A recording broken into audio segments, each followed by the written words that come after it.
I've got some notes because I really like this season of Potomac, but I have some notes after this one. You have some notes? Well, I feel like you dressed up for the occasion, dressing as Angel's luggage today. That was very smart of you. Just make sure that you do not go to the same island because you won't be allowed there. Or you'll go to jail. Bros and shows. I gotta have me my bros and shows. Bros and shows. Bros and shows. I gotta have me my bros and shows.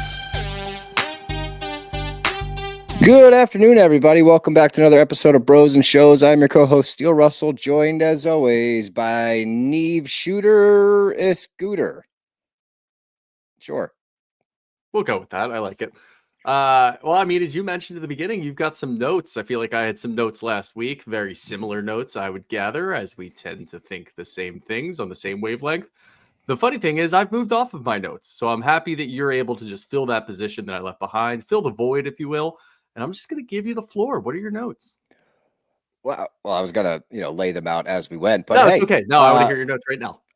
You're putting me on the spot. This is uncomfortable. You have a notebook in your hand. Am I putting you on the spot? Well, then I start reading all of my notes, and I'm like, well, is that the one I want to talk about, or is this one? Are you God, I'm panicking. Launch your notes? I'm gonna We throw can out. soft launch the notes. No.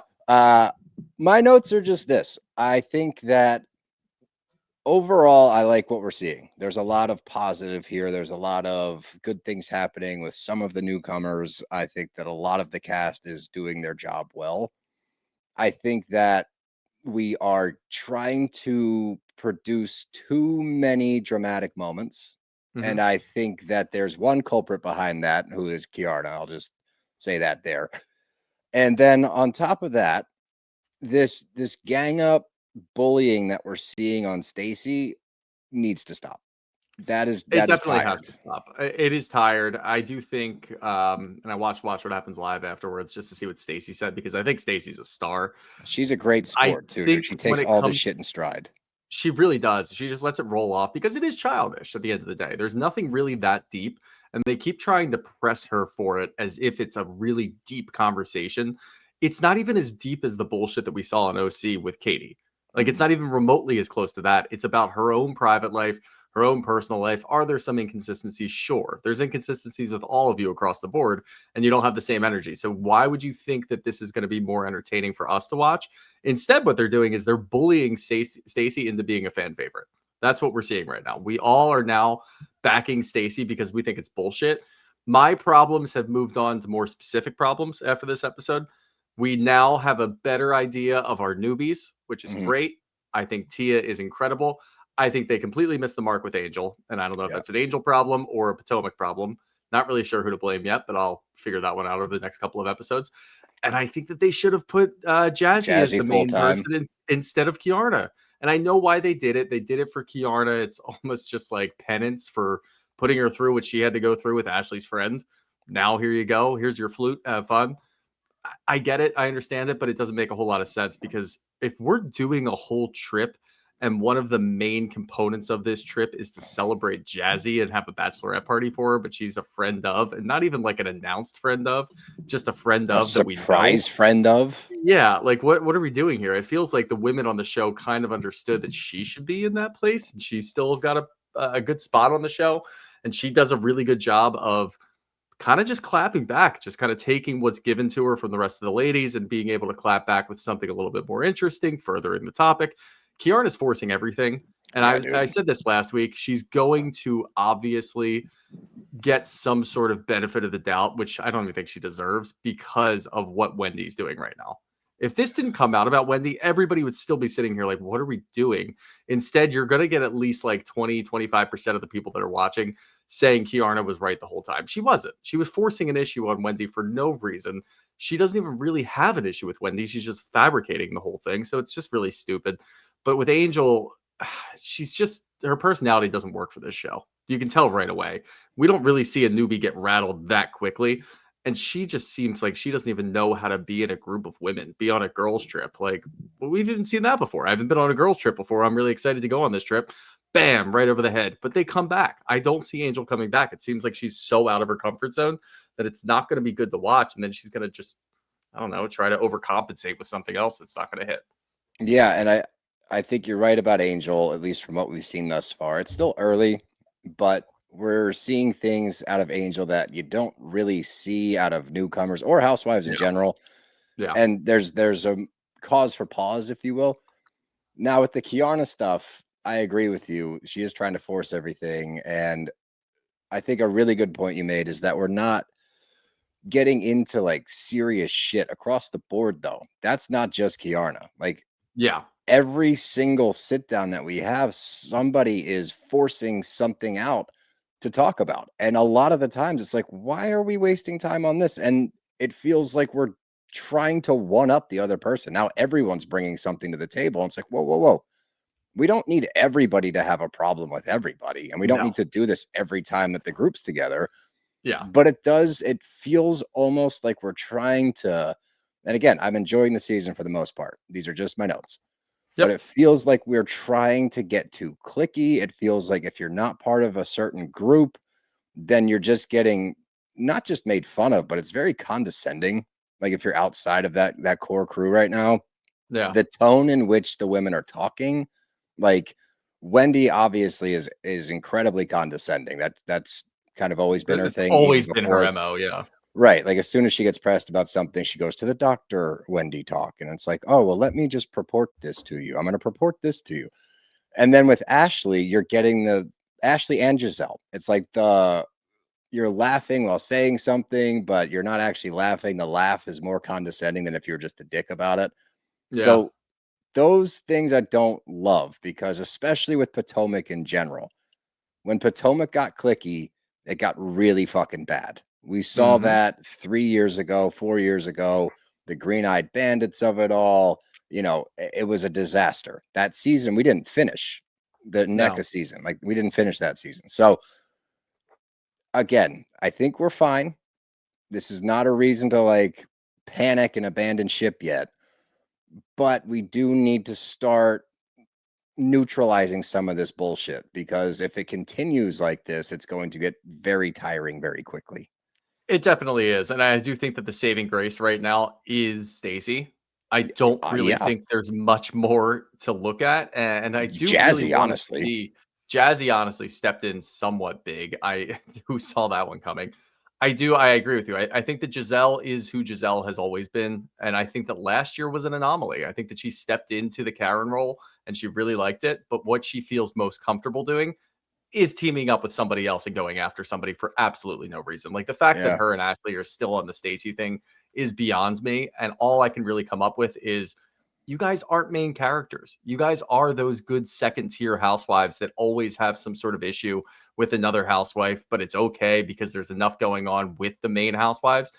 Now that you're stepping into that role and they think that they belong in that role, they're still doing the same shit. Like you do have to evolve past that. You can't be part of the Green Eyed Bandits. And Ashley, you can't stand on anything and tell people what to do about a divorce or say that they're lying about anything. You're just one, you're not that interesting. And two, where are you coming from with all of this? We had to watch you go through 10 years of a divorce. So enough. Just try to find a new niche, try to find a new space for yourself when it comes to Ashley where yeah, you can be messy. The first couple of seasons that she was on, she was incredibly messy and she did a good job. And I'm not even just talking about her crazy ex-husband. I'm talking about how she handled things. Now it seems like she just has this air about her where she just feels like she's better than everybody else. And I don't know if it's because of the money that she got or because she's just been on the show for so long that she feels like she can do that. Or if it's just being empowered by Gizelle because Giselle's the only person that's really like sticking by her. And the only clique that's really here right now is Gizelle and Ashley. And I'm worried that it's going to turn into well, if we're not good with Gizelle and Ashley, then we're going to be on the outs with everybody. And I hope that other people can step up. Stacey clearly doesn't give a shit about that. I'm hoping Tia can step into that role. I know it's a lot to ask of a newbie, but I could see her doing it. And then Keiarna just needs to back off. Like she's just sitting there looking at anybody. And if you make eye contact with her, she has a problem with you. And it's getting really old really fast. yep. And I mean, that's what I was alluding to with the clickiness. So you see it as well. I think that next episode is going to be a big one just to Mhm. see where we're going next. And I think hopefully we're set up to clear a lot of things up because they decided to bring up everything this episode. Yeah. So if we can make some amends, get some cordiality with some of these ladies, they don't have to be friends, but we need to start moving forward to other things because Yes, definitely. we're spinning our wheels right now. But anyway, let's get into it. We start out in the Sprinter van, picking up from where we were last week. And Stacey's a star. She's a star even in this scene in her confessional, because Keiarna is doing the thing now where it's like, you're just near me, so now I'm annoyed by you. And she's like, oh, like I hate the way you breathe, like that kind of shit. And Pretty literally, much, yeah. What did she she actually say? fixes She her said, hair. you're trying, yeah, you're trying to put your hair on me, but it wasn't like a I'm annoyed with you type of way. It was a you're trying to be nice to me by putting your hair on me. What does that even mean? Like even she doesn't know Oh, what the I hell she's thought it saying. was her being like, stop touching me with your hair. Stop touching me with your hair. It was, but then she said, "Oh yeah, you think that we're all buddy buddy now? Like we're not." It's like I feel like it would be disrespectful if she was putting her hair on you, not buddy buddy. But I don't I know. don't You know. don't really know what you're saying anymore. I think you're just angry at everybody. And a great example is when they get to the Preakness, she's handing out 20s to everybody. And she's like, and you get less, Stacey. And I'm like, that's just, Stupid. it's too much. There's just too It's much giving that happening. she's trying to be impressive to Gizelle and Ashley. That's what I'm getting It's, from it. yeah, that's a good way to put it. And then Wendy and Gizelle are talking. And she says to Gizelle, say my name to Angel, and she'll talk about me for 7 minutes. Now we do know that they got into it a little bit at the pre-Preakness party, but then Wendy pulls something out, and we knew that she had it in there. Yeah. Every time that she says, like, oh, I don't know her, we just went to school, or if they're somehow acquaintances in any way, shape, or form, there's gonna be a little something in there that she's gonna pull out, and she does. She's like, well, I heard she didn't graduate. Something transpired and she left. We didn't get any more information. I'm hoping we do get more information. But the one interesting thing that doesn't tell me, like, oh, God, she didn't graduate college. Gizelle said, well, I thought she graduated online. So that would still be in keeping with Wendy's story because she says she left. Maybe she completed her degree at a later date on the computer. I don't really know. But this was the first thing that was brought up. And there's a lot more stuff that is brought up throughout this episode where I'm like, okay, we can't just list every single issue you've had, even if it's something as small as somebody looked at you a weird way. But this is kind of what sets the table for that. It's got to be organic at this point. Like you can't just start listing out things that you've noticed about someone, and that seems to be what they're doing. It's just a Yeah. very boring way to bring up things. Like I don't think that any of these are really an issue. I mean, to be honest, I think that the whole Temple University thing is complete bullshit to begin with. Wendy graduated in 06, Angel graduated in 09. That tells me there's a 3-year difference. Why would they know each other? How many people go to Temple? Like 10,000 a class? Like, are we being serious at this point? I don't 10,000 a fucking class? No way. per yeah 40,000? undergrads. There's probably close to 40,000. Maybe I would all say right, Phil, 23. total for all four. Fine, whatever. Even 23,000. still, even that number, like it's still like what 6,500 a class for undergrad. Do I know anybody that I went to college with that was 3 years younger than me, other than maybe looking at their LinkedIn and being like, "Oh wow, they went to the same school as me"? Fuck no, I have Greek no life. idea. Greek life, fine, I kind of understand, but it's just such a non-issue. And I don't really like that Gizelle keeps painting it like, oh yeah, you guys went to school together. They didn't. They were 3 years apart. They didn't go to school together. So enough of that. Yeah, 2, Jeffrey Dahmer went to Ohio State. I didn't go to school with Jeffrey Dahmer. you said that, not me. I didn't bring that one up. But The rumor either is way, they walled his dorm room off. Sorry, I interrupted you. I think mostly like the overview is I think it's really stupid. It is Yes. just not, it's not a storyline. It's nothing at all. It was potentially maybe, and now that we know more about Angel, it was potentially a footnote that they could have had a conversation like, oh my God, do you know this person? Do you know that? Like, think about how normal people operate. Oh, you went to Temple too? What year did you graduate? Cool. Do you know this person? You were involved in Greek life. Do you know this person? Oh my God, that's so much fun. It's a very boring 3-minute conversation talking about people that you don't actually hang out with anymore. And then you move on. And that's about it. Why are we trying to make this more than what it is? It's just very stupid. And again, with Angel, now knowing what I know about Angel, yeah, we were never going to get there. We were never going to have a normal conversation because she's incapable of having a normal conversation with somebody. It's wild. It's incredibly fascinating to watch. No matter what the premise Yeah. is or the setup to the conversation, there's always an issue with the conversation. We'll talk more about that later. Let's get to lunch because Ashley gets a gentleman's number at the bar, and we have some questions about Josh. And she already talked about this a little bit. They're not exclusive or anything like that. They're quote unquote figuring things out. I think Josh But would like to be exclusive. Josh would definitely want to be exclusive. He wants to be exclusive more than that. He might even cut his hair just to be exclusive. That's how much he cares. That guy. But this is a good example of bringing something up organically. And who does it? Stacey, our Yep. MVP thus far, because this was a setup to get to Gizelle so that Mhm. she could ask her about her man that she allegedly has, this ex NFL player. And she's like, "What about you? You got a boyfriend?" And she's like, "Oh, no, I'm single. Why are you asking?" She's like, "Oh, I just have never asked you about your love life before." And I was like, "Okay, you're playing the game. I like to see it." She's playing the game and she's also pointing it out to the audience because we know that Gizelle doesn't Hmm. talk about her love life anymore. Since pretty much we saw what the fuck was his name? It was on Winter House, Jason. Oh, Since Jason. Jason, we've got nothing. I mean, Love Hotel doesn't count, but we've got nothing on Giselle's love life. And here she is going on dates all along. And she's talking to who is she talking to? Keiarna about her whole love life, and she's got 4 Hmm. guys on her roster. We don't really hear anything about that. It's very private. And look, that's your prerogative. You're on a show in which you're supposed to show everything. But you've been on this show long enough. I'll give you a bit of a pass, but it shouldn't be that weird of a question if somebody on the show is asking you about your love life.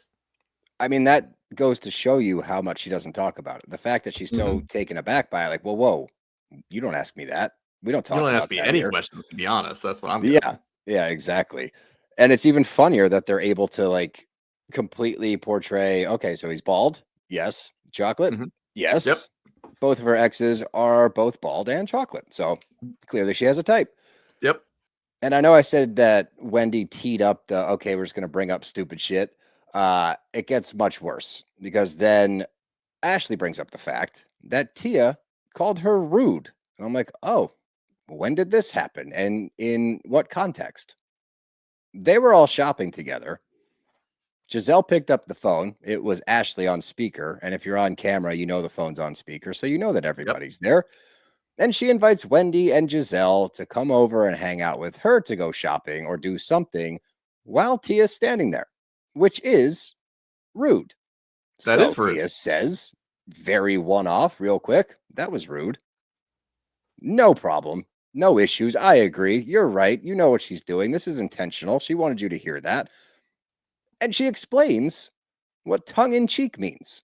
It Which means it's not that serious. nobody needed to explain that. That is one of those phrases where I think anybody would it would look like you were having a hard time explaining it, but I think that everybody would be so taken aback while trying to explain it. Like, really, you don't know what this means?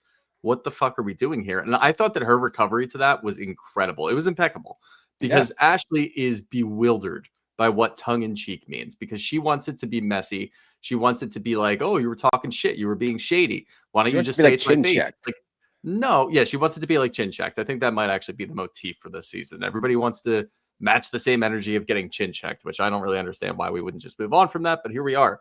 And instead, T is able to just explain it in a different way. I don't really understand what you're getting here. She understands where Ashley's attitude is coming from. Her behavior is starting to change. She feels like she has Tia, which is insane to me that she feels like she's got her and now she's going to start like blubbering around and like not understand what's going on. Maybe she's been dealing with Angel a little bit too much. But instead, Tia responds with, "What do you mean you don't understand that? Keep up." Keep up, I thought was so So good. fucking funny. And it was such a good like bop in the head. And Ashley didn't know how to react to that. And instead of just backing off and being like, you know what? Me saying keep up was rude. She goes right back at her and she goes, I've already spoken about this. I don't know what you're struggling with. And now it's just completely in Ashley's court, which I think is so funny. And that's what I want more of. Ashley is Yes. not that conniving. Ashley is not that smart. We've seen her do a bunch of dumb shit and not understand what's going on. She's found this little hole where she's able to just kind of like crawl into. She can make shady comments. Gizelle has her back. But Gizelle doesn't really have her back right now. She kind of wants to assess. And if we know Gizelle, she's sitting here watching a newbie saying, all right, let's see what you're capable of. Let's see what kind of formidable opponent you might be in the future. You can go ahead, have at Ashley. She bopped her again. That was incredible. It was so good. And the way that she does it is it's not enough to like really rile Ashley up, but at the same Yeah. time, that's all you have to do with Ashley is have a good solid counterpoint and then just Mhm. give the ball back to her. Make her Yep. do something with it. The only thing she could come up with is to mock your accent, which is didn't land at all.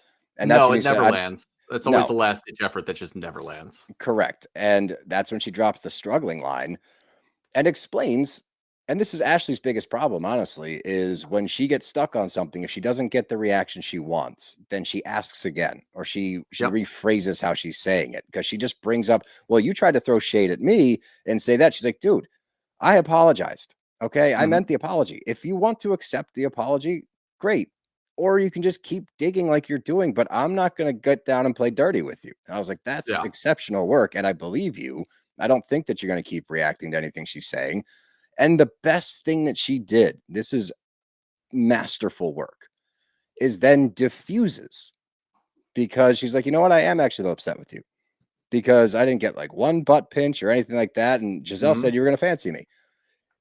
What that does is not wipe the slate clean. It just Yep. tables the fact that you guys have a little bit of an issue, but now you have the power back. You took the ball Yep. from Ashley and then you ended the game.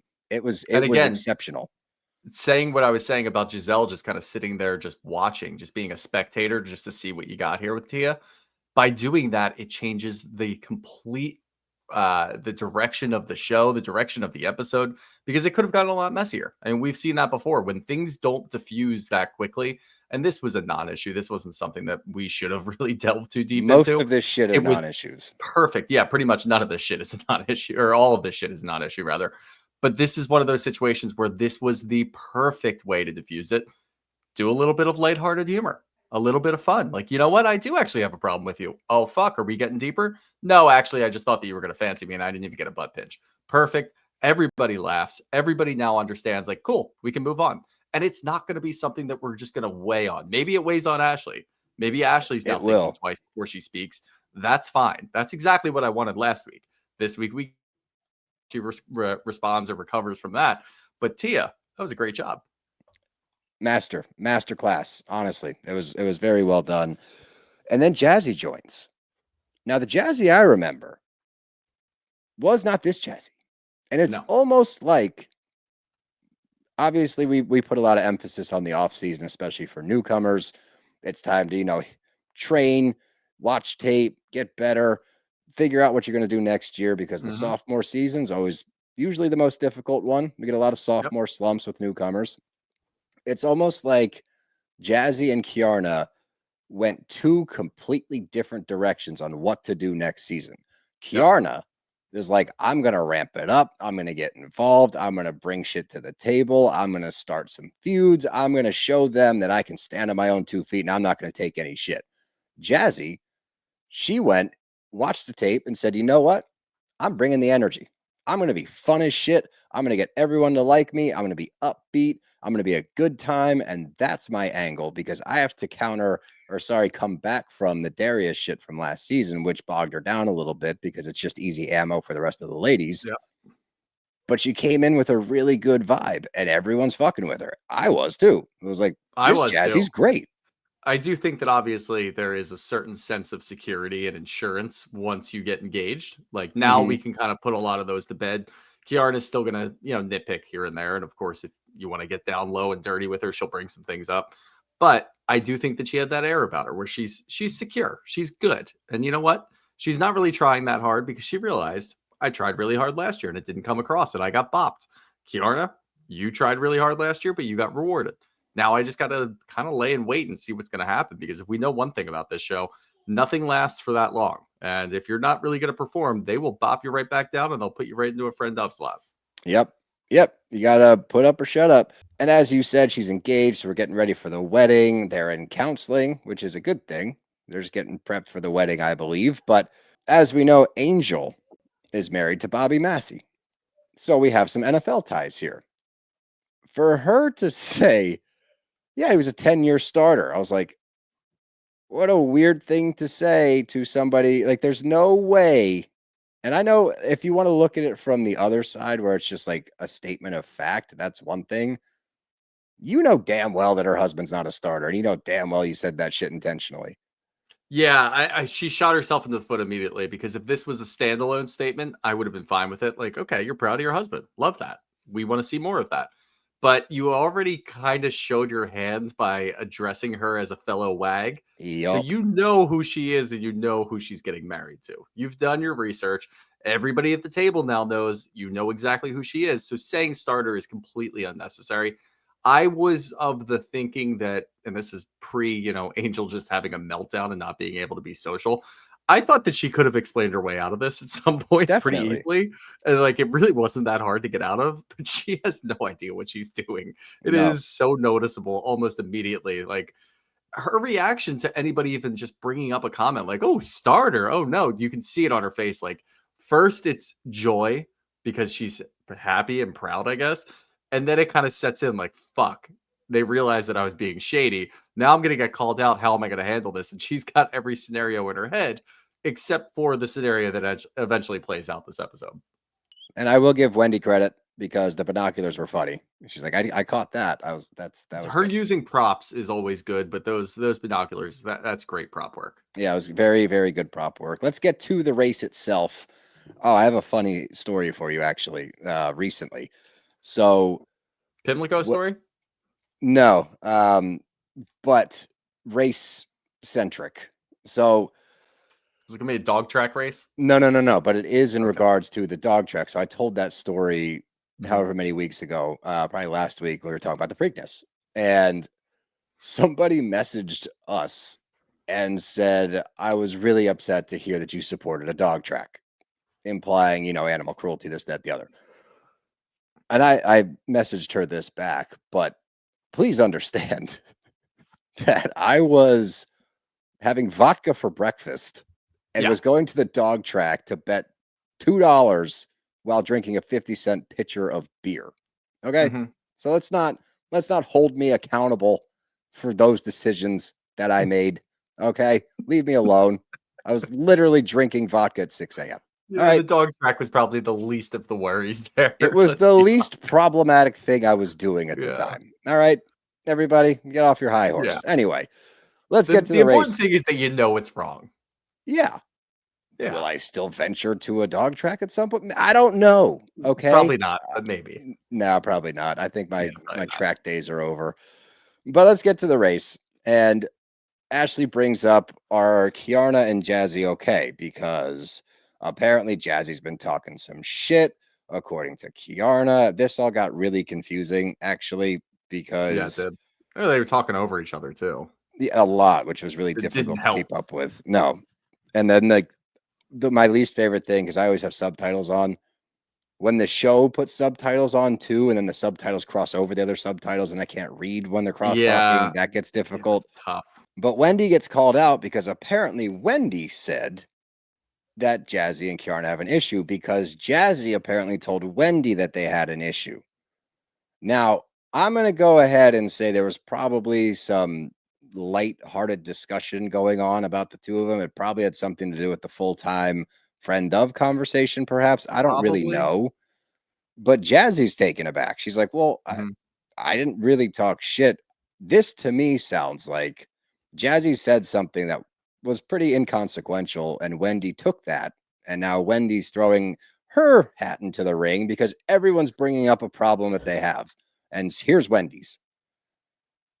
The way that I was reading into this was pretty much what you said. Like there was probably something said along the lines, or maybe something felt along the lines of you got picked to be a full-time housewife and I didn't. So Mhm. yeah, of course I even feel bad saying resentment, but there is probably some resentment there, or at least some jealousy, or maybe even just some questioning. Like, how the fuck did she get picked over me? That doesn't make a ton of sense. But when we really break into it and we hear what she said, it wasn't that big of a deal. This is I very don't similar. know. You think that there's more here? Because I feel like this is very Oh, similar no. to. I'm so sorry. That's what she said. Oh, okay. Yeah, sorry. Didn't realize you were going verbatim. But it's very similar to Tia saying that that was rude of Ashley. Like Yes. it's incredibly similar. It's very self-explanatory. There's not a lot there, but Wendy's reading into it for some reason, and I don't know why. Because this isn't. I don't want to say that this is like a typical Wendy move because it's really not. This is something that I would expect from Ashley, where she can just kind of do that and then take a step back and watch the fallout. I don't really see Wendy doing this, so I thought there was more there, honestly, but there really wasn't. Again, this is just like kind of the symbolism for this season so far, reading into situations that just simply aren't there. And yes, 98% of it is Keiarna just kind of making up things, but this one was another one. It just didn't make any sense to me. And I don't know, was Keiarna saying anything at this point? other Not than really. like defending herself, because what Jassi said is like, this is how I need things brought up because this was funny in a Yeah. sad way. She's like, look, I know you're going through a tough time right now with Greg, but don't take it out on me. And I was like, well, I don't think she really said a whole lot right now, but that was a good line. Mhm. But I didn't think that Keiarna was like trying to start up with her. I could be wrong. Maybe I missed that because I was It writing may have things been like down. a it may have been like a some sort of like pre-strike. Like, I know that Keiarna is Maybe. gonna get really antsy about this, and then she's gonna come after me. So why don't I just get her right now? Let me just say something right now just to set her off because I know it's coming regardless. And I'd rather have a control on it by being able to be the first person to strike rather than waiting for her to strike back at me. Because if we do know one thing about Keiarna, she's probably going to strike at some point. She just needs to get her bearings. And then once she does, we're not really going to understand where it's coming from or where it's even intended, but she's going to do something. Yeah, but it also opens the door to It Darius' does. comments. And I was like, well, I mean, that's an easy one. And is it Yeah. too far? I don't know. Because obviously Keiarna brings up the fact that Darius had two children, not just one child, but two children.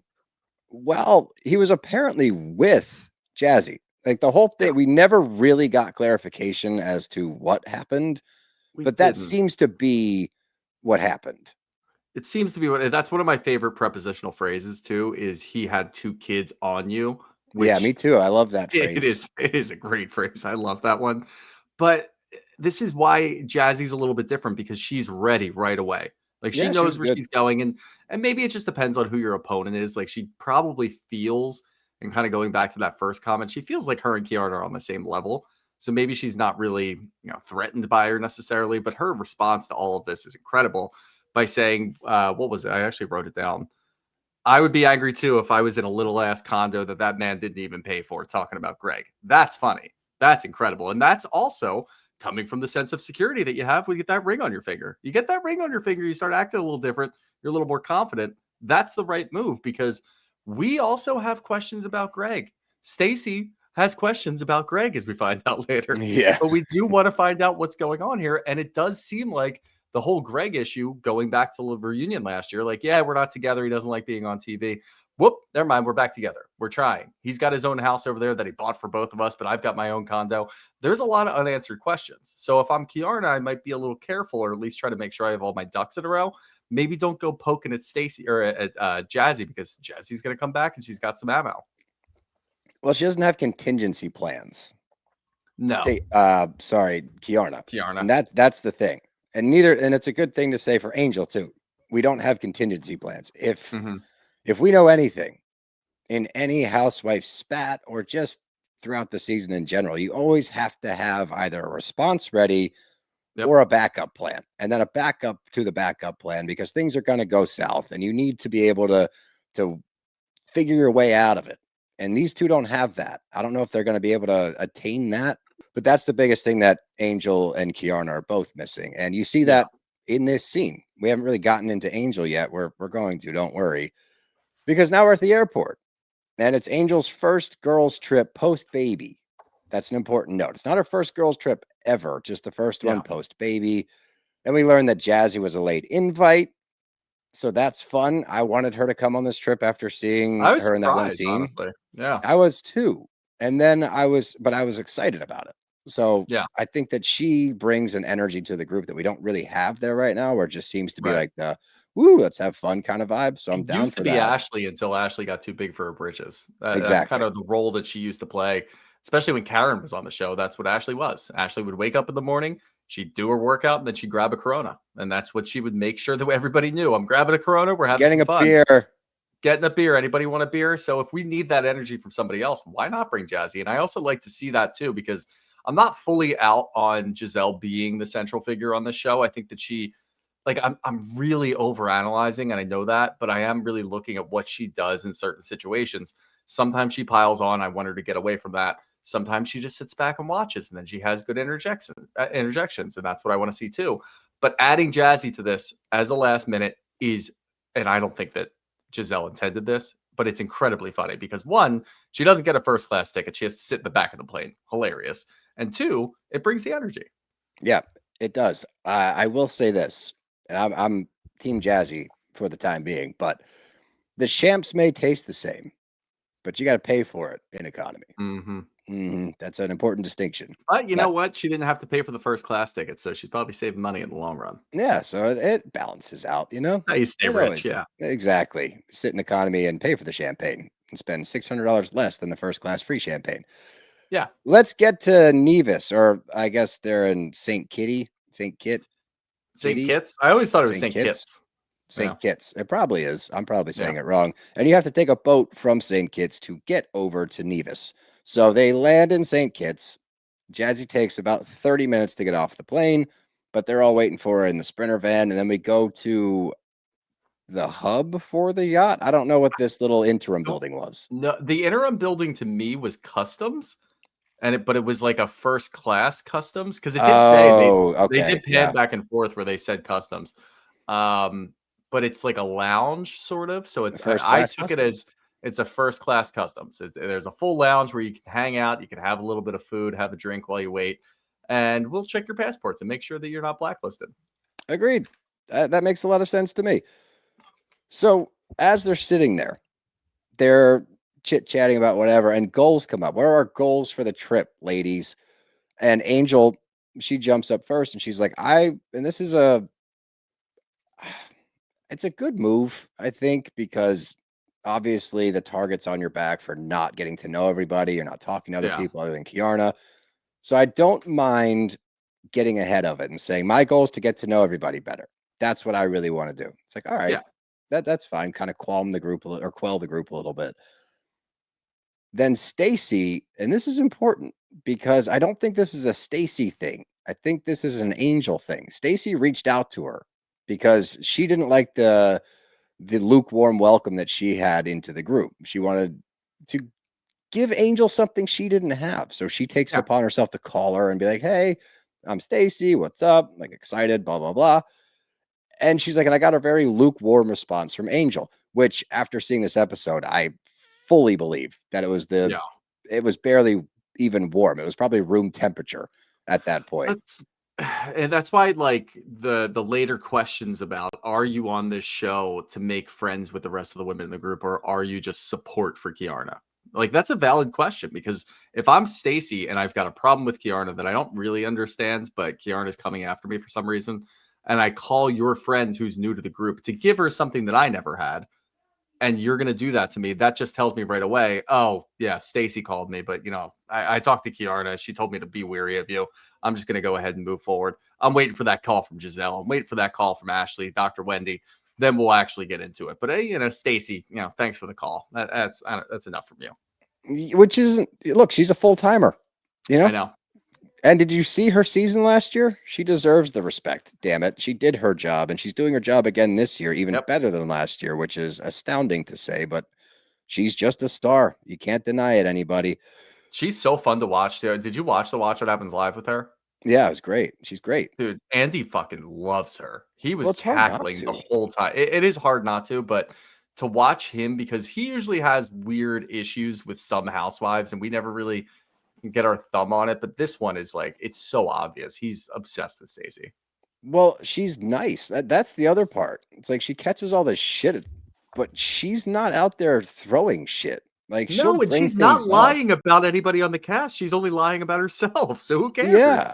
I don't. Yeah, this whole episode was Yeah. strange when it comes to her. And hearing Tia say in a proper British accent, "I reserve the right to suck a ball or two," was probably the highlight of the episode for me. cherry on That shit top. made me laugh out loud. Now, as they're going towards the yachts, find out the yacht's ready, or customs are finished customing you into the country. That's the official term, by the way. Yep. These comments are what I'm talking about. Stacey asks a pretty reasonable question about the boat. Do Mhm. we need life jackets? Whatever you want, Stacey. Whatever you. Why are we so condescending about anything that comes out of this woman's mouth? I have no idea. I'm very tired of it, though. I'll tell you that Yeah. much. We're not even at the end of this episode yet, and there's a lot No. more to come. So let's get to the yacht. This scene in particular is where I formulated my theory of we're just throwing anything out there because it Yeah. becomes like a tit for tat of who can bring up something else. Gizelle starts it off, and we didn't see this out of her last year. And I know she had to step into the Karen role. Maybe Karen on the horizon, getting out of jail, coming back to the show is looming over. So she's like, I don't have to do this anymore. Yeah. But this is Green-Eyed Bandits Gizelle, because out of nowhere she's like, well, Jassie's here, but there's some people that may or may not have wanted you to come. It's like, okay, let's get into it, I guess. Yeah, sure. Why not? Strange timing, forced, but I guess we'll get into this whole thing. And she drops Keiarna and Angel's name, implying that they didn't want you to come on this trip. Angel shows why she's unequipped to be on this show, at least for now, because she's like, whoa, I don't even remember saying that. I said that I wanted Charisse to come instead because I'm friends with Charisse. I don't know if I said all of that. Giselle's a lot of things, and she does force this stuff when she's in Green-Eyed Bandits mode. She doesn't lie usually. Like, you can usually trust what she's saying. So I do believe that you referenced it. Minces words here and there and puts emphasis on some other things that don't really exist, but it's enough to usually what she just wants. And she knows what she's doing, obviously. I mean, she's been doing it for so long. She just wants to provoke a little bit just to see where it goes. And if you're able to do what Stacey does, which is funny, and just let it roll off, fine, we'll move on. And then I'll have another issue with you later. But it's more just like a poke and a prod. Like, all right, I'll produce a little bit. So right is this now a test? I think it's a test. And maybe I might just be in that mode right now where I do think that Gizelle is testing at least the newbies and the people who are she does relatively do new to that. the show. She definitely does that. So I think that this is more of a test. Like, all right, this is not really that big of a problem, but I'm going to throw it out there just to see how you react. And you know what? Good byproduct. Maybe the two of you will butt heads for a little bit. And it could be fun. Okay. Well, that lightens it up a little bit then. Because if this is a pointed move, to me, it was just, why are we doing this? But if she's trying to evaluate Angel a little bit and see how she responds, because what I imagine happened was something as simple as, oh, Jassie's coming. Oh, don't invite her. You should invite Charisse instead. I think we saw the comment too, because it was at the end of the Preakness when we were talking right after Keiarna and Jassi just got into it.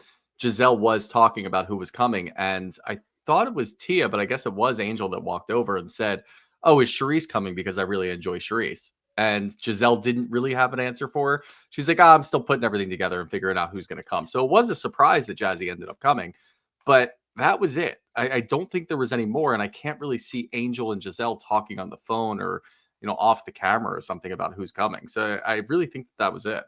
And if she said Jassi shouldn't come, I would imagine it's just because she wanted Charisse in lieu of Jassi. I don't think that she has anything against Jassi, but she has a fatal flaw here, because in trying to explain that part of it, she doesn't do a good enough job, and she does not neutralize the situation for herself, because now it looks like you don't like Jassi, because you're just fumbling your words and saying things that don't really correlate to the situation. Yes. You look like you got caught red-handed not liking Jassi, and Gizelle is just shining a light on that. And that's not what happens, because you didn't say it. That's the funny thing with Angel. I firmly believe that you did not say that, and you could easily just dispel it and be like, I never said that. I just said that I wish that Charisse was coming. If you think that that meant I don't want Jassi to come, then that's on you, not on me. That's a good response. I just made that up off the top of my head right now. Nice and job. There's more responses for later when she's talking about her Instagram photos that she could easily do, but she doesn't do it. She always goes for the long-winded answer, like, oh, shit. Oh, I didn't expect to have to talk right now. What's my line? Oh, fuck. I don't have line. Let me think of something, and I'm still talking out loud, aren't I? Oh, my God. I'm way too deep in for this one.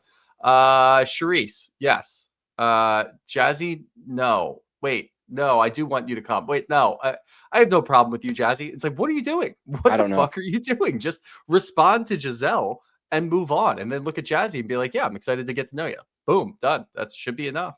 That's not what happened at all. That was a clumsy attempt to try to combat this.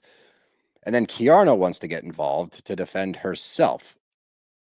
As we've seen multiple times, we're going from 0 to 1,000. Yeah. And even the line that she drops in the intro, she's like, I'm not phony. I don't want to be fake. Why lead off with that? Because the implication is that Jassi is phony or fake. And so Jassi, who came prepared, She's very prepared for this. Goes, all right, well, what'd you say about Wendy if you're not phony? I'm like, damn, that's good. That's Right also into it. how I want to see these things coming out. Give me organic moments. Jassi dropping that one in there was great. And it was like 6 months ago when they were cool, apparently.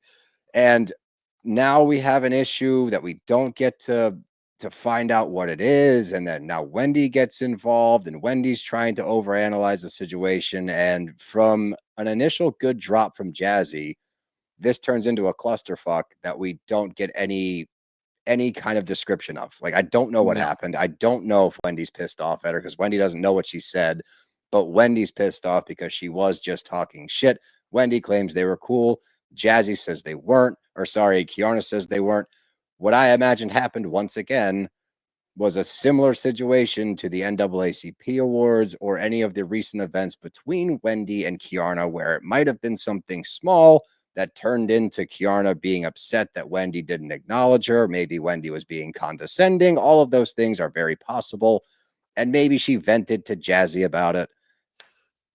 Possibly. I don't fucking know, because all I'm getting from all of this is, if we could just get you guys to formulate some sort of thought, something coherent that we can understand what's going on here, we would probably have all the context that we need from the NAACP awards, which is what we've been talking about since episode 1.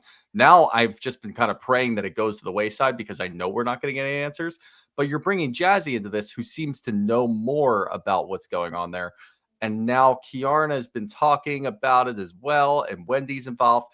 If we could just get them to explain in a way that we can understand, we'll have all the context that we need. And then maybe it'll bail out Keiarna, because as it stands right now, I still have no idea what her problem is with Stacey, no idea what her problem is with Wendy. She's not doing a good job of formulating. And we're over here on this side of things trying to explain to our listeners, hey, this is what we think's going on here, but we don't fucking know, because they can't actually explain it. And it's very frustrating. And like you said, it just devolves into just madness, and we don't know what the hell's going on. It's a clusterfuck. Yep, I have no idea what happened between them. I just know that they're not cool, and Jassi and Keiarna aren't cool. And then Wendy, because she got dragged in, now she has to throw shade to get the spotlight off of that topic. I don't know. This just became I have no mayhem because she's like, well, I want to talk about the fact that when Jassi walked in, and I thought she was going to bring up the fact that Keiarna made a face, but she didn't. She went the other way and said, an angel, the starter comment, which was that's worth bringing up. I think so. Maybe it's just this scene felt just so back to back drama that I'm like, ugh. But like this comment, I wanted to come back up. Yeah. So I guess the timing isn't really that important. Now, you knew she was a wag, as you said. And that's a very important point. You knew all of this. So why do that? And her response is, you got to be fucking kidding me. It's like, no, this is what happens if you say something that could be conceived as shady or perceived as shady. We're going to question you about it. It's like, this is very normal. And the response can't be, you got to be fucking kidding me. Like, you have to answer for it, because even us at home, that's a shady comment. You made a shady comment. Comment. Yeah. It's definitely a shady comment, but like, I don't know. Usually I'm a big proponent of throw the newbies to the fire, see what happens, and maybe we'll get something out of it. Angel can't handle the fire. This isn't even fire. This is like a plate that just came out of the microwave that's a little hot. That's what we're dealing with right now, and she can't handle herself. But to have that kind of reaction to something that got brought up again, this is what happens on these shows. People just take a mental note. Oh, you said something that was a little shady, but we were in a big setting. There was a lot going on. We're not really going to get into it, but let's bring it back up now, because it seems like it could actually correlate to something that we're talking about. So we're going to throw you back in, see how you handle it. She doesn't handle it well. I just don't understand. Like, she befuddles me, because she'll go from just completely explaining away something that doesn't make any sense, and then she'll go into, are you fucking kidding me? It's like, you didn't even answer the first question. What do you mean? Of course we're going to ask you a follow-up. No, we're not fucking kidding you. Explain, please. And I think a big problem that both her and Keiarna are going to run into, because they're leaning on each other, and because both of them are making similar mistakes right now, they're going to go into their villa by themselves and feed Mhm. into each other that they're right, that what they're doing is right, that they're not in the wrong in any way, shape, or form. The other ladies in the group need to get on board with what they're doing. It's their job to make the effort to get a friendship, whatever it might be. They're just going to go back and forth and convince themselves that they're on the right side of this whole thing and not make any adjustments, not make any changes, which they're going to need to if they have any shot of coming back next season. Because I've also seen socials, they're not doing well at No, all. no. So they need to get With something the together emergence here. of Jassi as a friend of, no. Like, that's the worst thing that could have happened to Keiarna. Yep. Now, as we arrive to Nevis, we get a quick picture on the screen, and it's a side-by-side picture of Tia and Angel. And Gizelle points out that Angel has clearly photoshopped or filtered this picture. It does not look a whole lot like the Angel that we saw. That's important for later. So everyone put that in your pocket so we can discuss it later. I didn't love the discourse later, and I'll talk about that later as well. But anyway, let's get to the rooms themselves. Everyone in their room has a letter written by Gizelle saying nice things. They have a robe that's monogrammed. They have a dop kit that's monogrammed, or a bathroom bag, whatever you want to call it. Everyone's got that. This might have been her biggest swing and a miss ever, because this just seemed cruel. Yeah. Stacey gets to her room and she's standing there watching. She's watching, I believe it's Jassi. I can't remember who she's like in the room with, but she's watching, or it's Wendy. It's Wendy. It's Wednesday, yeah. And she's watching Wendy read her letter. She's watching Wendy open her shit. She's like, oh, she's got this big smile on her face, like, wow. And then she goes to her shit and she's like, oh, no monogram, no Mhm. note, actually a blank card. And we go to Giselle's confessional.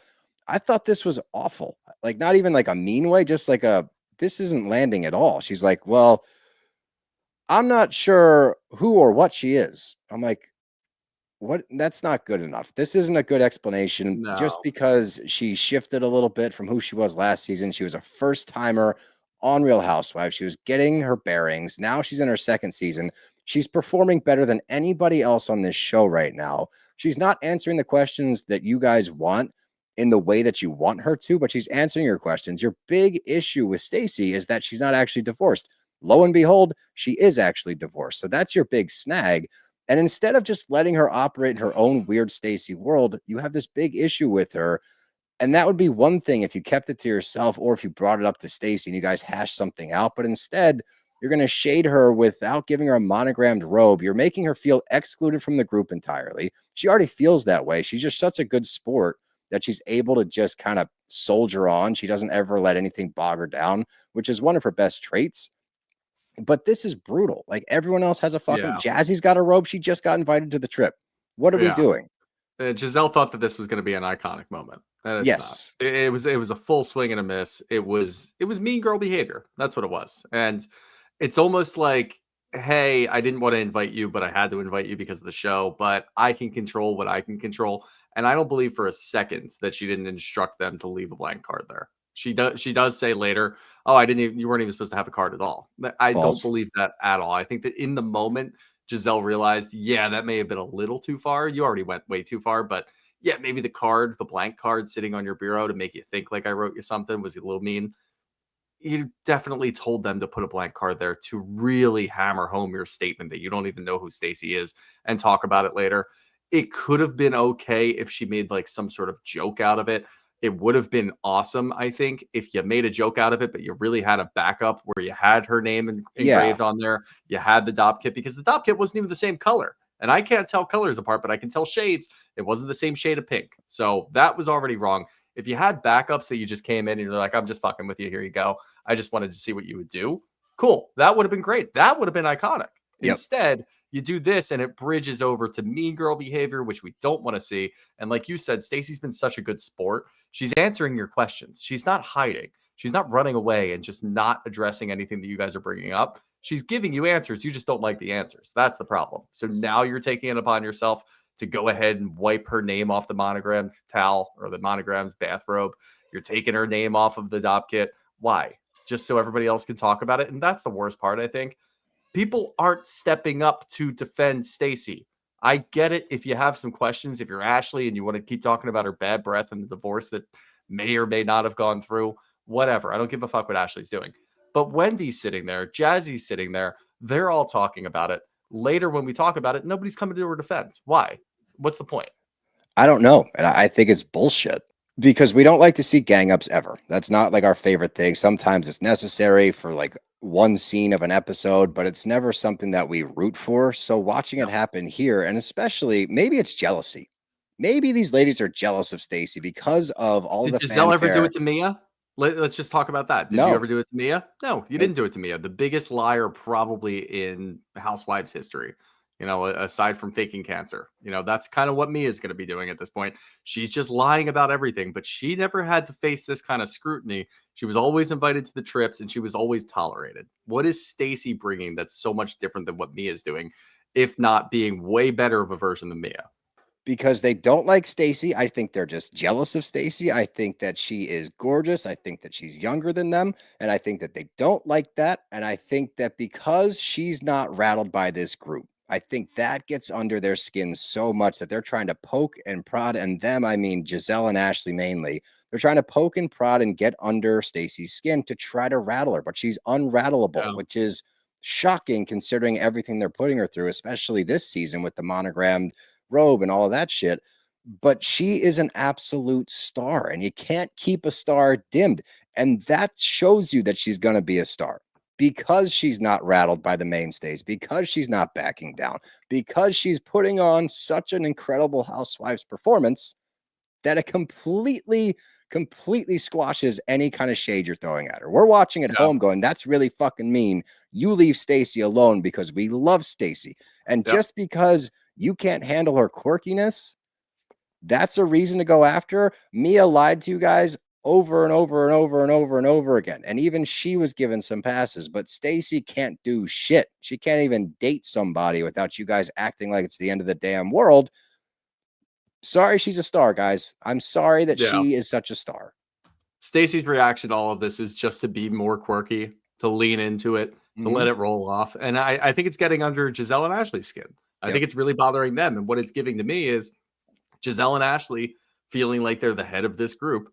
They don't like what Stacey's bringing. They don't like her quirkiness. So they're trying to control her behavior. They're trying to push her into a box that she doesn't want to go into. And now they're pissed off that she's not going into that box. And they don't realize that the byproduct of that is all of us loving Stacey. So it's working against you if you leave her alone and do what you did last year. Like, I'd be fine if Gizelle was who she was last year, where she would lean into it and joke a little bit. I know a couple people online are talking about how they actually think that Gizelle really likes Stacey because of what she's doing, and she's just acting like she doesn't just to see what kind of play up she can get. I don't really think so. I think last year was what that was. I think when she would play into it and jabber a little bit and come back with some jokes and be like, all right, Stacey, yeah, we're not rooming together ever again. I can't do this anymore. You're doing too much. That's funny because at least you're still addressing it. When Stacey does her quirky behavior, you guys just write her off immediately. That's not fun. That's not what we want to see. So I just don't understand it, that you could be that tone deaf to what's going on. I think by saying I'm unsure about who or what you are, I think that's a true statement. I do think that she can't figure her out, and I think that pisses her off. And I think more so than that, she hates that she can't get to Stacey, like you said. Like, that's the underlying thing here. And the fact that she is able to soldier on. And still I rise. Damn right you do, Stacey, because you cannot be kept down. And we all at home, we have your back, because what you're doing right now on this show might be the only reason I'm saying this is a pretty good season so far. Because we take Stacey out, what are we doing? Now we're all just trying to bring up things to yell at each other about. We're trying to rehash old things.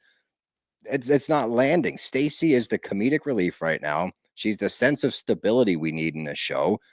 And she's just not faltering when you guys are trying to poke and prod. So leave the star of the show alone. Now we get to an interesting conversation with Angel and Keiarna, because as the other ladies are discussing those two, because we've got everybody over here, and then we've got Keiarna and Angel over here. And you've seen that. You've seen it throughout the season. So they're not wrong in that regard. But then you get these two, and this is what I was talking about earlier, where they're going to sit in this villa together and feed into each other and be like, oh, you're right. No, you're right. No, you're right. No, we're both right. And the best example of that is the fact that Angel's claiming that she got the cold shoulder from everybody at the airport. I walked in, no one said hi, nobody greeted me. Roll the tape.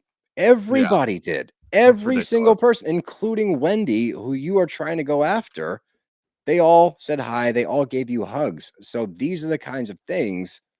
And maybe it's the first season jitters. Like that one I can chalk up to first season because you're not fully aware that everything's filmed. I think Despite she's like hitching her wagon and taking notes from Keiarna. That's what I'm Yeah. getting from this. Like, we've been friends for a long time. Give me the skinny, give me the whole breakdown of how this works, what I have to do, how I'm going to be able to drum up some support for myself, how I'm going to be able to stand toe to toe with these women.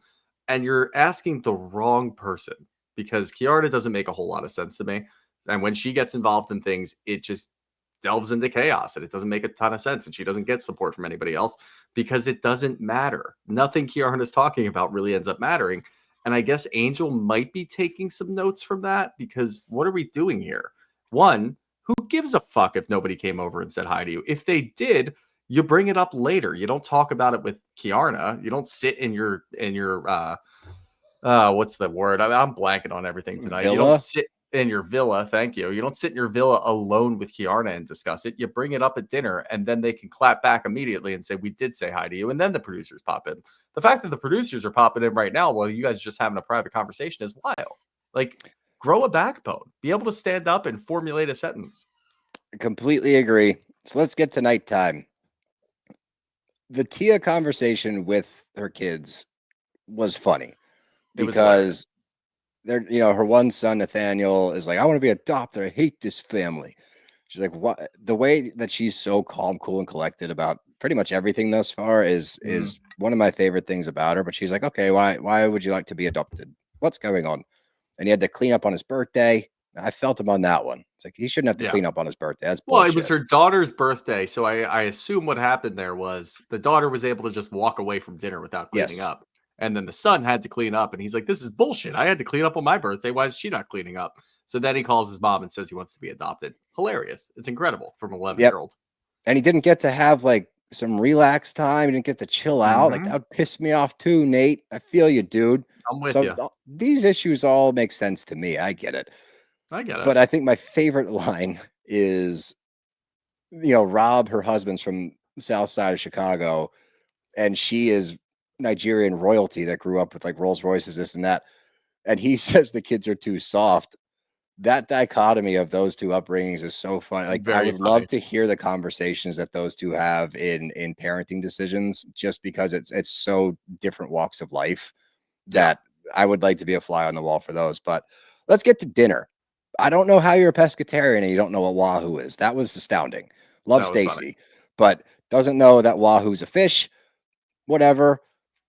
And this is one thing that we have been waiting for Stacey to be able to do. And it's not from lack of attempts. Last year, she did try to talk about stuff every now and then. She tried to bring things up.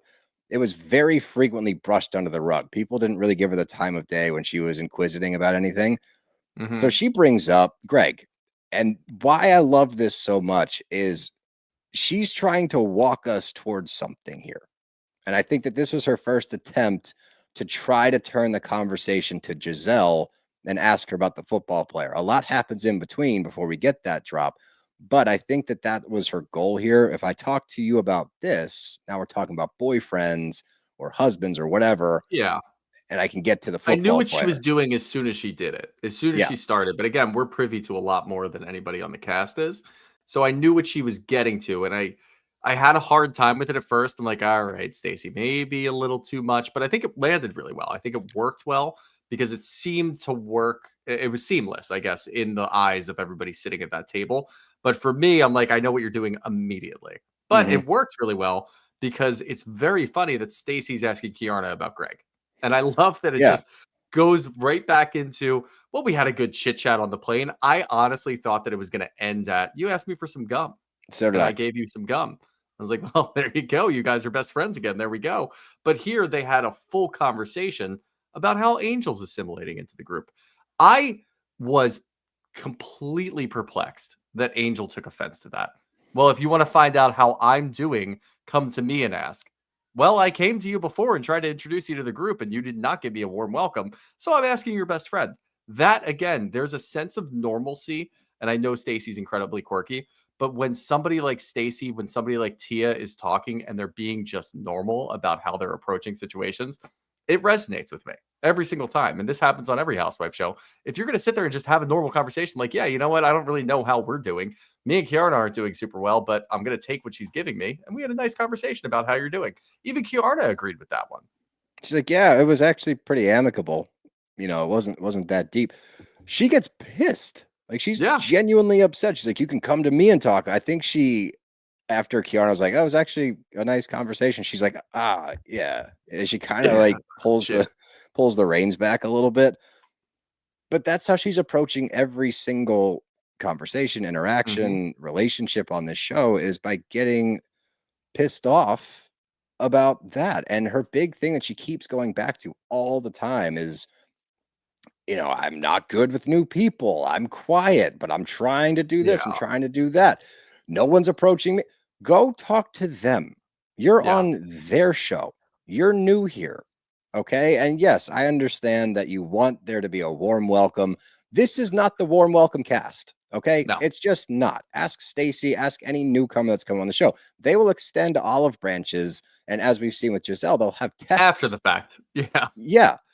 They're going to test you first. They're going to poke you to try to see how you handle it. That's what's happening right now. But at the same time, this group also gets irritated with people that come into the group and doesn't take it upon themselves to make the effort. And that's true on most housewife shows. If you're new to the group, they're waiting for you to make the effort. That's what they all had to do. So now they want you to do the same. So to get bent out of shape every time and pretty much blame them for your lack of a relationship with any of them, that's on you. It's a two-way street. Go and try. And then when a housewife calls you on the phone via Stacey, don't be a dick to her.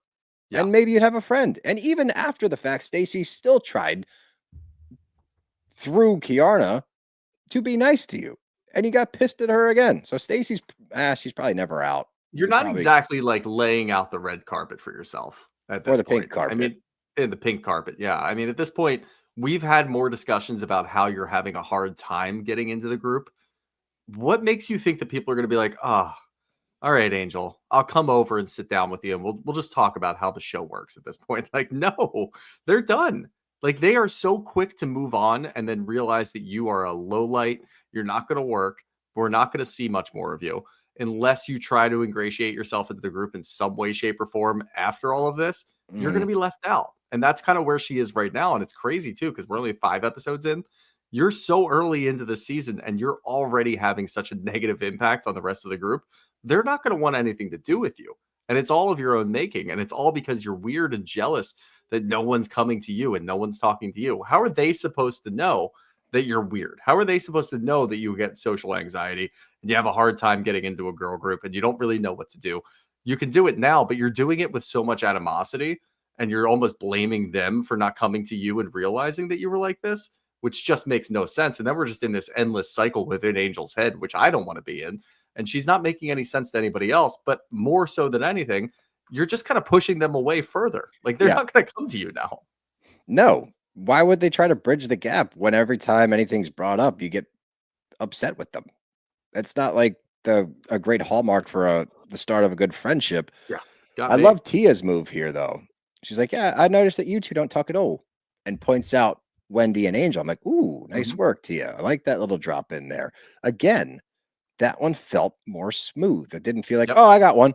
Blah. Yeah. And that's all you need to do, especially with Wendy, because now Wendy goes into her academic speech and the voice drops. You can always tell she talks at this like same tone. And it's just so condescending, dude. Like, it really is. It really worked this time because I was getting so annoyed with Keiarna and Angel going back and forth. Sure. That usually I'm completely turned off by Wendy dropping her voice to that tone and just kind of teaching them, like, here's a teachable moment for you. Don't come for me. It worked this time. I think it fully worked this time because she packed them up right away. And they're both sitting there like, what are we supposed to do? And nobody had Wendy's back. Nobody had their back. It was just the 3 of them discussing. You guys had a 2-on-1. You could have said anything. You could have brought up the NAACP awards again if you wanted to, but you just didn't have anything. You have no ammo. And it all started because Tia just asked if the 2 of you talk. Like, Yep. no, it's just, it could have been more of the same. It's like, no, I really haven't had a chance to actually talk to Wendy. Wendy could have retorted immediately and said, well, it's because you're too close to Keiarna. That opens you up so much, just being close to Keiarna, because Keiarna has an issue. And it seems like you might have an issue with Wendy too, because Keiarna has an issue. That never works on these shows, especially when you're a newbie. Yeah, it's tough to hit your wagon to somebody that's not performing well, because you are going to suffer their Yeah. defeats as well. And now, because Keiarna is on the outs with most of the ladies in the group, you come into this group on the outs with most of the ladies in the group, Mhm. especially when they're asking you questions like, hey, if you're friends with her and she's not cool with somebody else, like, can you be cool with us? It's And your almost like we're immediate, getting like a Jen from OC, where Tamara yeah, brings her in, immediately burns her. Keiarna's burning Angel in not she's not doing unintentionally. anything intentional. She's just in a bad spot with everybody else of her own making. And now Angel's getting burnt. You just have to cut ties. Like, yeah, you can still be friends with her, but you can start saying things like, well, just because Keiarna is not cool with you doesn't mean I can't be cool with you. I'm going to give you a chance. Right. I don't really know what the issue is there. She hasn't talked to me about it too much, but I mean, I'm on the show with you, so let's at least discuss some things. Fine. I think that would be well received from everybody in the group, because then at least they'll look at you like an independent person.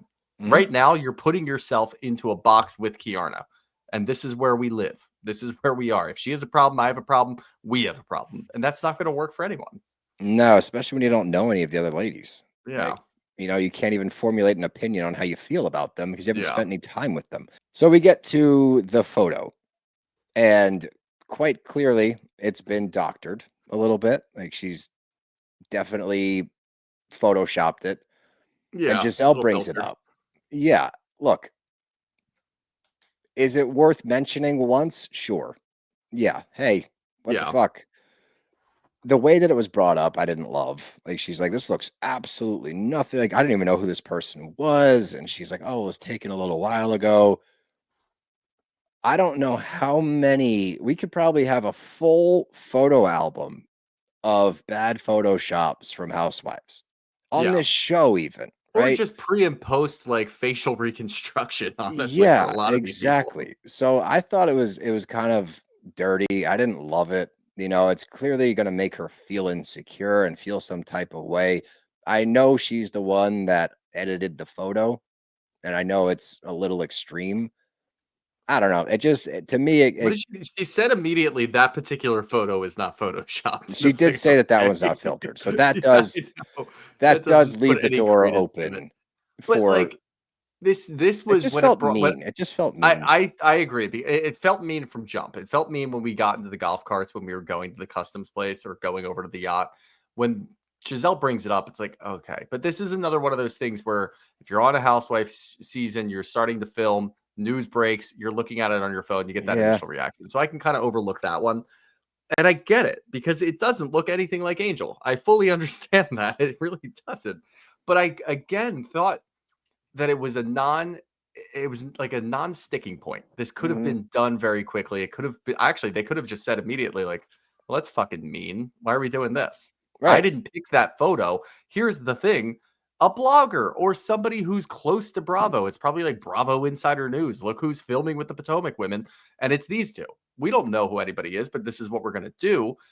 Angel could have just said, I didn't pick that fucking picture. They picked a picture from my Instagram. I don't know what you want from me. That was from a while ago. I had a baby 19 months ago. That picture's from pre-baby.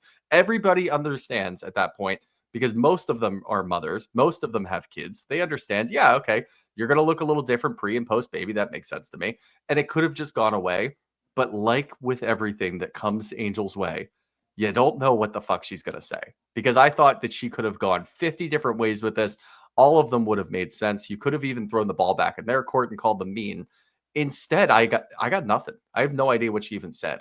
Like, she has no retort. She has no response to any of this that makes any sense. She just keeps hammering home. I don't use Photoshop. I don't use Photoshop. I don't filter any of That my was a pictures. bad take. Yeah, it was That's a a bad way to. bad take, because everybody filters their pictures at this point. So what are we doing? Yeah, and she wasn't doing a great job of defending it. Not that she should have to, especially when Giselle's like, and then I went to your page and all. Stop. Yeah, That's mean. that's mean. It's Yep. fucking mean. All right. It honestly ventures past that into bullying, and between how you're treating Stacey and then this. I don't want to see Green Eyed Bandit bully. I don't want to see No. that again. Gizelle last year was great. If you want to poke and prod a little bit There more are this ways year, to test them without doing that. Bring up things yeah, from their past, bring up things that their husband's getting into, report that you saw, some blogger put something out about you. I don't care what it is. If you're going to test them that way. See how they respond to things that other housewives have to deal with on a daily basis. This is low mean. hanging fruit. It's It's mean, just and this mean. is really what we're going to do. There's so many different ways to go about it. And again, I still think that Giselle's just testing because it seems like, all right, maybe she should find a way to explain this one. This one's pretty easy. Nope. Nothing's easy for Angel. That's the big problem here. Everything that could be a very simple, let's sweep this one under the rug and just move on with our lives, it's never that easy. She has a hard time explaining things. Yeah, and Wendy dives in too, brings up the fact that her energy was totally different from the Preakness pre-party and that whole interaction that they had Yeah. together. And she's now saying, okay, well, clearly you talk to me a different way, or you have some preconceived notions about me that you don't have with the other ladies. Because even there, when you're talking to Gizelle, it was not as combative. The way that you Yeah. talked to her didn't sound like you were upset with her. When you talk to me, there's a different tone there. Yeah. Okay, sure. The big thing to take away is Keiarna did expose them unintentionally because she said, do you even like this lady? All that does is tell Wendy that you guys have been talking about her. And yes, Yep. it's an easy one to try to explain off. It's like, well, yeah, you guys are having a problem, so we discussed it. That's not what it looks like. It looks like you guys were talking shit about Wendy, and then you outed yourselves for talking shit about Wendy. So there's a lot of mess. All right. That's what this episode was. It's just Yeah. messy. We got a lot of little shit that piled up. Didn't even pile up. We just decided to bring it all out. This falls under that category. The issue is when you look at the piles of mess that everybody has in front of them, everyone's got like a little pile, like, oh, you did this, you did this. Angel's pile is really big already. Yeah. And It's it's getting only way 4 too big. episodes in. Yeah. And she's not It's doing anything to clean up any of it. all things that she could clean up so easily. Not anymore, but all things that initially she could clean up so easily, and she's just not doing it. Yep. So let's try to listen to Gizelle explain the robe thing. And again, this whole scene from Gizelle, I'm just going to call her straight up bully. This was just a bully scene. Yeah, it We get was. to Stacey's robe. I'm on your page. The card was her idea, the blank card. She just felt in that moment like, I think this didn't go over as well as I'd hoped it would. So she says, I don't know who you are. You've been different. That's what really pissed me off. You've been different. Okay. You can't Fine. exclude her from everything because she's a little different this season. Yeah. It's her second year. She's been through a very strange journey to where she is now, obviously. So to exclude her from the group because she's acting different than what you're used to, you just met this woman. So you don't really know her anyway. You spent 1 season with her. Sorry she's outperforming you. Sorry that the fans loved her so much last year. Sorry that they love her this year. Sorry that she's quirky. I don't think you should pick on people because they're quirky and weird. That's not a good reason. And it makes you look like a bully. And that's really all I can figure out, because the claim that she's a liar about what other than TJ? Okay, and I know it's a big lie. Don't get me wrong, and I know that she We needs still to haven't even talk gotten about that. into it though. This is the thing that it's counteractive too, because you're not, by doing this and by bullying Stacey and calling her a liar, you're not going to allow her to open up and tell us what the fuck's going on with TJ. She's not going to want to. And look, maybe she still will because Stacey's really good at her job at this point and she understands what we need to do on this show. I think she fully understands the show at this point too. But by doing this and just completely dismissing her every single time, she's never going to tell us what the fuck's going on with TJ. And if she does, you guys aren't going to hear it because you guys are so far gone that you just don't trust her. You don't think that she's ever going to tell the truth. Even if she does tell you the truth, you're not going to know it when it comes through because you already have that preconceived notion of her. The other part of all of this is Stacey wants friends and Stacey wants to talk to people. The problem is every time that you guys bring up something to her, it's either in a public setting with other people or you bring it up in an antagonistic way. Everything that you're doing is accusatory rather than, hey, let's grab a drink. We're going to sit down. Tell me what's going on. Tell me about you. Tell me what happened with TJ. all you guys are doing is getting pissed off at her for things that you don't really know about. You have assumptions, you have clues, but then you're using your little bit of evidence and information to just get pissed off at her and yell at her like she lied to. Who cares? By the way, with the TJ thing, like who I feel gives like we're it so doesn't far affect past it at this you. point. I just don't care anymore. Right. And the other part of it is like that doesn't have any bearing on any of you. It looks bad on Stacey, right? Like it's not that deep, but you guys can't let this go. And then when you do try to talk about it, you're immediately upset with her. So she doesn't respond or she gets defensive like we saw at the third, fourth, fifth bloom ball. And then AJ comes in and starts getting mad at her too. It's like, all right, guys, if we want her to be able to address some of these things, like you just said, you need to let her talk. And you need to not try to poke every damn second that you get. And she finally gets to reveal the NFL thing that Giselle's been apparently dating Sean Spriggs. Breaks out the phone, shows the picture. Now this is a two-parter for me. Because on one hand, good. You've clearly researched and you know that Gizelle doesn't talk about her love life. You're using this opportunity to make her talk about her love life. Good. I think this is a solid move from just a strategy side of things. But she's said multiple times she's dating people. Like this does look like someone just took a picture of her on a date. It's not a sticking point. It's literally, I think maybe I'm giving Stacey too much credit, but I think it's enough where Stacey can say, look, if you're going to keep coming after me, this is what I found out about you. And it's obviously not that deep and it's very easily explained away, which Gizelle does very quickly. But at least it just puts that little notion in her mind, like, all right, if I keep going after Stacey, she's going to keep digging. And if she's going to come up with something, is she going to find something that somebody said about me?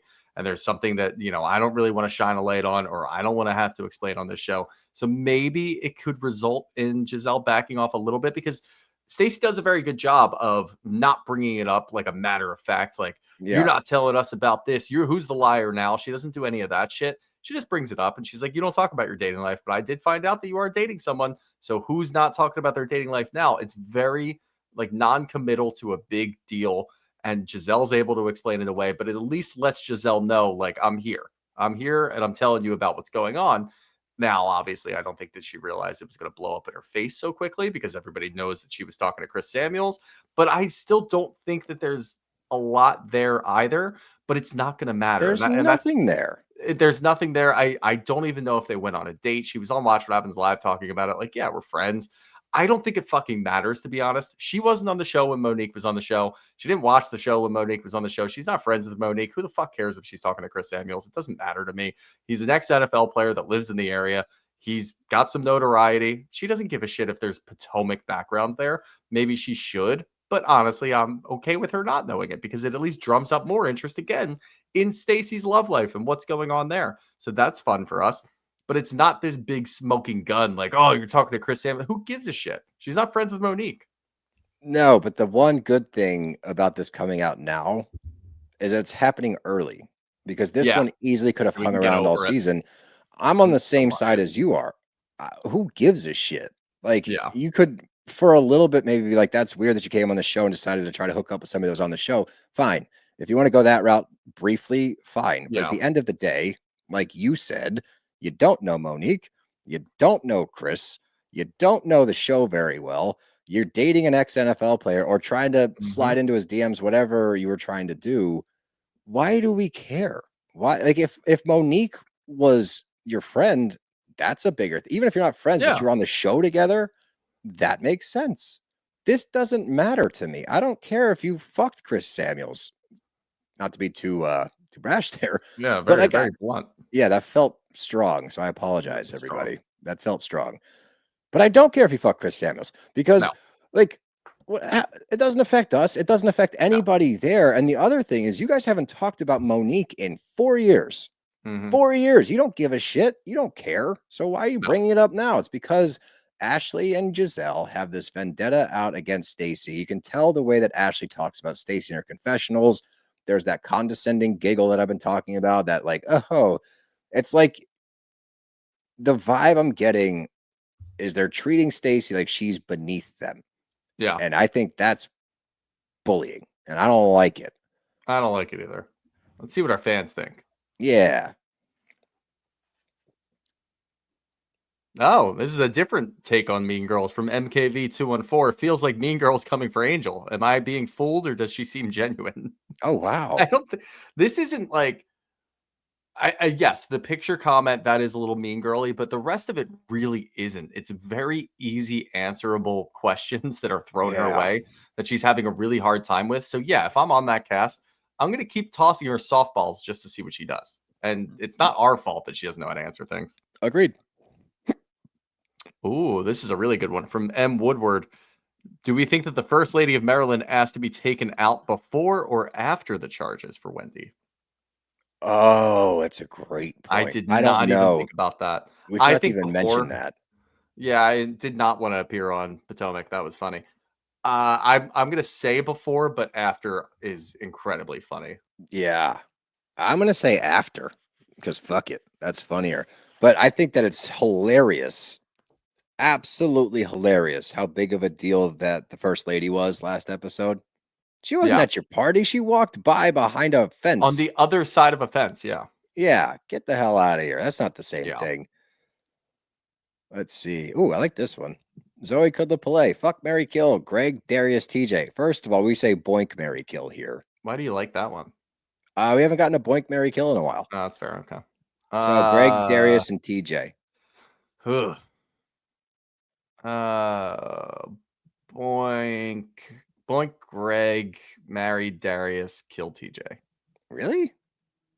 I Yeah, guess the money. Okay. yeah. See, I was gonna boink Darius because he's clearly got a lot of practice. Uh, Nice. but then I'd have to marry Greg. Yeah, Greg's a or dick. TJ. I don't I'm want not anything to married. do with TJ's TJ. dying on both of ours. Let's be real. Yeah, That's not a thing. I would have to go with yours then. Yeah, because he might be it's the right answer. he might be boinking other ladies and having kids, but at least I got that NFL money. Yeah, I'm on your team. From a deer in the headlights, feels like Angel is afraid of Gizelle. How do you say nothing when called a catfish? That was also very interesting that she was able to have Gizelle in her face saying and questioning the pictures on Instagram, and she still had all of her energy towards Wendy. Made no Yeah, that's a sense to good me. point. So yeah, I think she is afraid of Gizelle. It's a good point.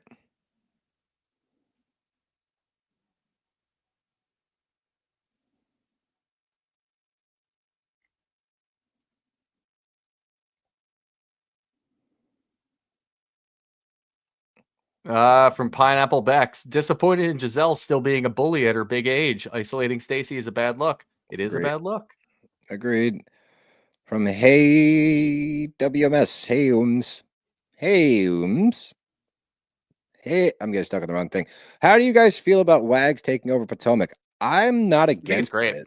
Yeah, I Yeah. think that there's a lot of content there. I think it's going to be important how we're discussing that stuff because I Yeah. could see it getting irritating quickly, Yeah. but it does bring a lot of potential drama outside.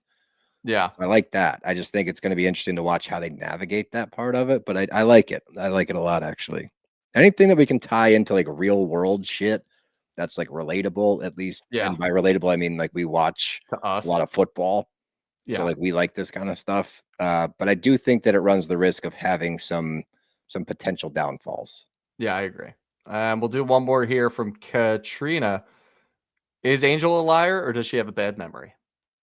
A little bit of both. I don't I know if think it's a she's bad just a memory. liar. I think she's I think she's a liar. I think she gets caught and then I she think she's lies. just That's always a frazzled. bad luck. Yeah, I think she's just rattled. I don't think that she's ever going to be able to settle down though. Now they've got her. She's just going to be stuck. I'm gonna do one more here from Mary Had a Little. Not a cue, but I wanted to thank you for all the episodes lately. I just lost my dad, and it has helped me keep some sense of normalcy. Well, we're so sorry for your loss. Yeah, And if sorry. we can bring you any kind of joy during this time, then we are honored to do so. Just know that you have a community here, all these other people that listen to us. We're all here for you. So thank you for sharing. We're thinking about you and stay strong. And hopefully our episodes help out a little bit. It makes doing OC episodes a little easier. Absolutely. You didn't expect that one. No. But we will see where the season goes. I'm cautiously optimistic because, like I said, a lot of positives. Just Yeah, I think it's going to be good. yeah, there's some things we got to clean up. It's got to clean it up a little bit. You know, Cleanup time. yeah, hit the practice field. Let's clean it up a little bit. But that's all I got. You got anything else? Nope. That's our show. Bro's got to go.